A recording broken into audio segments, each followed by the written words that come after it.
So I look at the intersection of law, finance, history, and politics. It's a lot of things to intersect, but the intersection actually is really a rich place to be. So in practical terms, that means I'm looking at the institutions of banking and central banking, the way that they overlap between government and markets, and looking at how they evolve through history.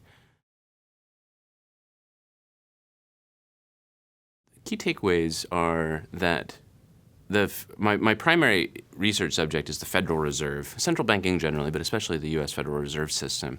And the key takeaway is that the Federal Reserve is an institution that has been built by people.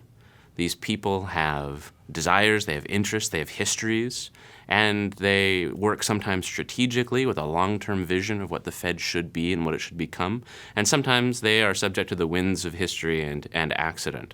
And so as a legal scholar and a financial historian, it's my job to look at how these subjects in history built institutions that changed over time. What tools do they use, including law, but also force of personality, norms, traditions, politics, and other things like that.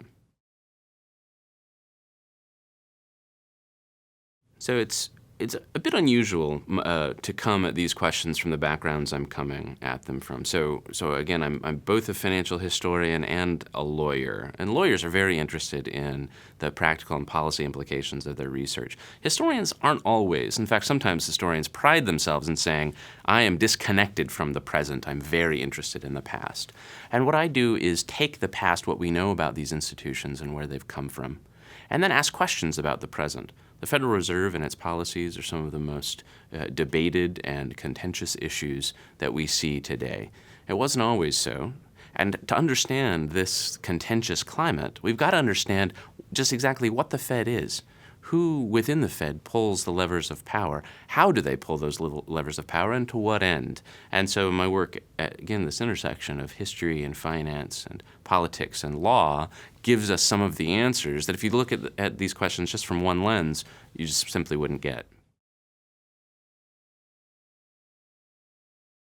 I'm writing a book right now that is in its early stages. It looks at one of the key decades in the development of central banking the world over, which is the 1950s. And this is a decade that's often overlooked when you look at the history of central banking.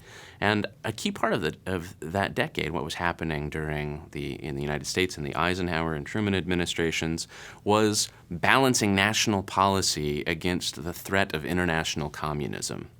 And so my work on this project is to link our interests in financial security and specifically monetary stability, which happens inside the Federal Reserve, with national and international security. In other words, central banking in the shadow of the Cold War.